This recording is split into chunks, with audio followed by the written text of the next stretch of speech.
하나님, 오늘도 새벽을 깨워 주님을 찾아온 모든 성도들을 당신의 품 안에서 맞아주시고 그 품 안에서 우리는 안식을 누릴 수 있도록 도와주십시오. 하루를 시작하면서 낯선 일상으로 또 여정을 이어갈 때 주님의 품 안에서 주어진 은혜가 우리의 발걸음에 든든한 힘이 될 수 있도록 이 시간에 성령께서 함께해 주시기를 구합니다. 우리와 함께하여 주십시오. 예수님의 이름으로 기도합니다. 아멘. 찬송가 80장, 통일 찬송가는 101장으로 찬양하시겠습니다.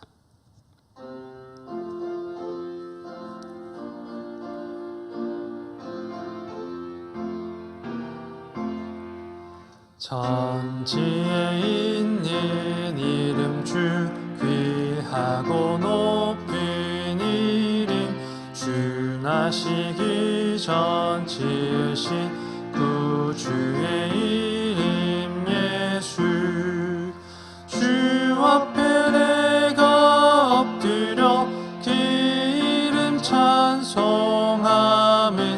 내 귀에 들린 말씀 중 귀하신 이름 예수 주 십자가에 달릴 때 명패에 쓰인 내로 저 유대인의 왕이요 고들이 왕이시라 주 앞에 내가 엎드려 그 이름 찬송하면 내 귀에 들린 말씀 중 귀하신 이름 예수 지금도 살아계셔서 언제나 하시는 일 나 같은 죄인 부르사 참 소망 주시도다 주 앞에 내가 엎드려 그 이름 찬송하면 내 귀에 들린 말씀 중 귀하신 이름 예수 주 예수께서 영원히 어제나 오늘이나 그 이름으로 우리에게 참 복을 내리신다 주 앞에 내가 엎드려 그 이름 찬송하면 내 귀에 들린 말씀 중 귀하신 이름 예수 아멘. 오늘 우리에게 주신 하나님의 말씀은 마태복음 12장 1절부터 12절까지의 말씀입니다. 신약성경 17면에 기록된 마태복음 12장 1절부터 12절까지의 말씀을 제가 봉독해 올리겠습니다. 그때 예수께서 안식일에 밀밭 사이로 가실새 제자들이 시장하여 이삭을 잘라 먹으니 바리새인들이 보고 예수께 말하되 보시오 당신의 제자들이 안식일에 하지 못할 일을 하나이다. 예수께서 이르시되 다윗이 자기와 함께한 자들이 시장할 때에 한 일을 읽지 못하였느냐 그가 하나님의 전에 들어가서 제사장 외에는 자기나 그 함께한 자들이 먹어서는 안 되는 진설병을 먹지 아니하였느냐 또 안식일에 제사장들이 성전 안에서 안식을 범하여도 죄가 없음을 너희가 율법에서 읽지 못하였느냐 내가 너희에게 이르노니 성전보다 더 큰 이가 여기 있느니라 나는 자비를 원하고 제사를 원하지 아니하노라 하신 뜻을 너희가 알았더라면 무죄한 자를 정죄하지 아니하였으리라 인자는 안식일의 주인이라 하시니라 거기에서 떠나 그들의 회당에 들어가시니 한쪽 손 마른 사람이 있는지라 사람들이 예수를 고발하려 하여 물어 이르되 안식일에 병 고치는 것이 옳으니이까 예수께서 이르시되 너희 중에 어떤 사람이 양 한 마리가 있어 안식일에 구덩이에 빠졌으면 끌어내지 않겠느냐 사람이 양보다 얼마나 더 귀하냐 그러므로 안식일에 선을 행하는 것이 옳으니라 하시고 아멘. 오늘 본문은 안식일을 맞이하여서 예수께서 하신 사역에 일어난 갈등에서 시작되고 있습니다.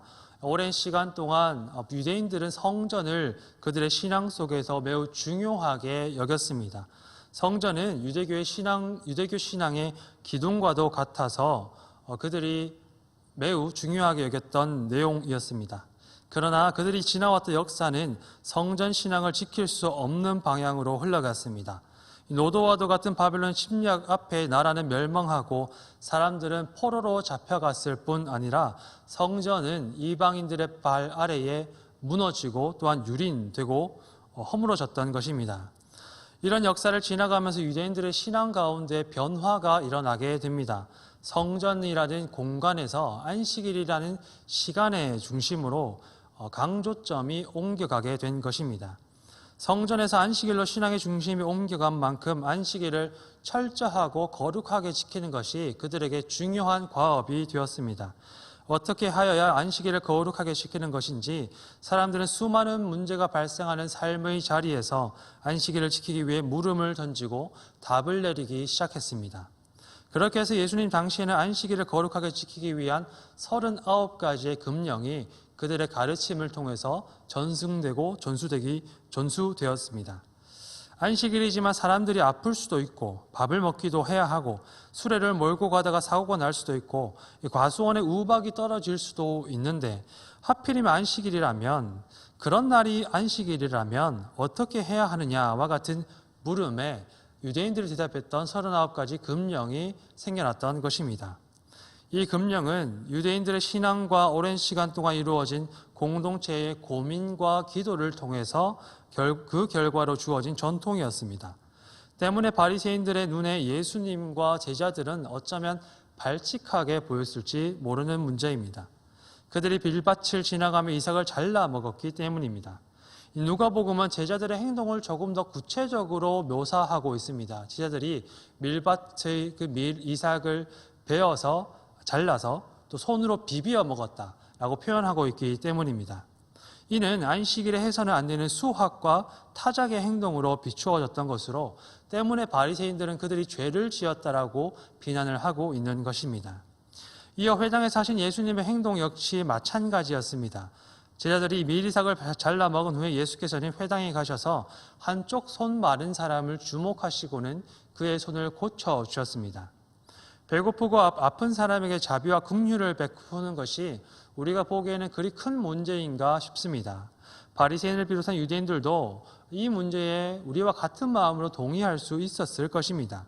가난한 자들에 대한 구제를 매일의 기도와 금식과 같이 중요한 경건 생활로 강조했던 것만큼 바리새인들 역시 하나님의 자비와 긍휼을 실천함에 있어서 인색하지 않았기 때문입니다.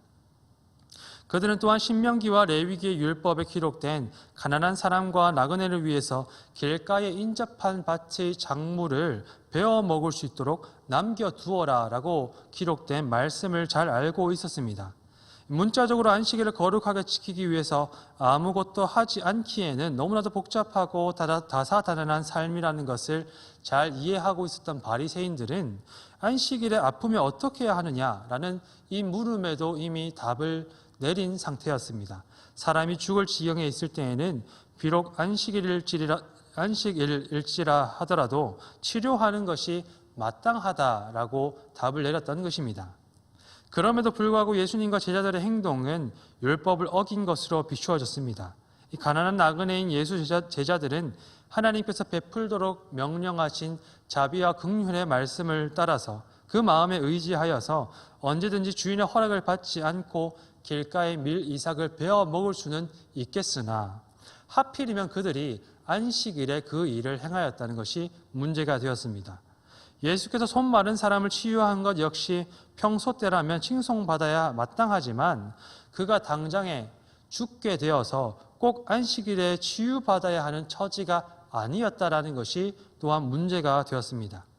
바리새인들은 삶에서 마주치는 문제들에 유연하게 율법을 해석하고 적용할 준비가 되어 있었지만 그들이 믿고 있던 율법에는 그 무엇보다도 우선되어야 할 것이 있다고 보았습니다.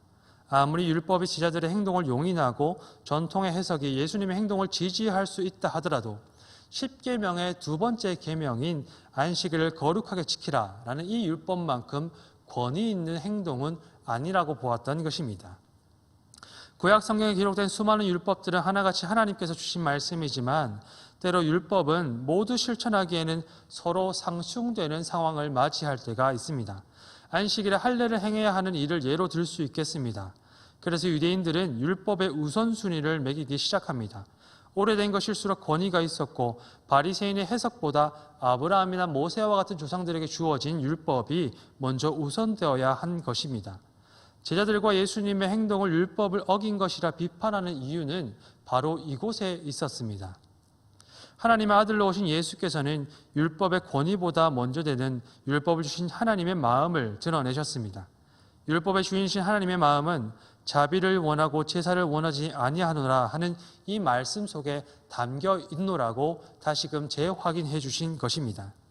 하나님의 마음은 완고하게 율법을 지키는 것보다 그 율법의 속마음을 알고 행하는 것, 선을 행함에 있다는 말씀입니다. 하나님의 마음은 쓸모없어 버려져야 할 상한 갈대를 꺾지 않으시고 쓸모가 다하여서 다른 것으로 바뀌어져야 하는 등불을 밝힐 심지를 끄지 않으시는 사랑하는 종의 행동에 담겨 있습니다. 하나님은 완고하게 율법을 지킨 자들이 아니라 심판 가운데 형벌받아야 마땅한 죄인을 끝까지 참으시고 십자가의 아들 내어주심으로써 구원하시는 그 행동 가운데 담겨 있습니다. 원칙은 행동과 판단의 일관성을 부여해주고 복잡한 문제를 맞닥뜨렸을 때 혼란을 겪지 않고 우리에게 해답을 전해주는 역할을 합니다.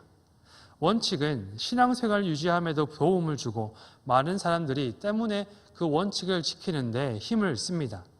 그러나 하나님의 뜻을 따르는 데는 우리에게 익숙하고 안정감을 부여하는 원칙을 벗어나 모험을 감수할 수 있는 용기가 요구될 때가 있습니다.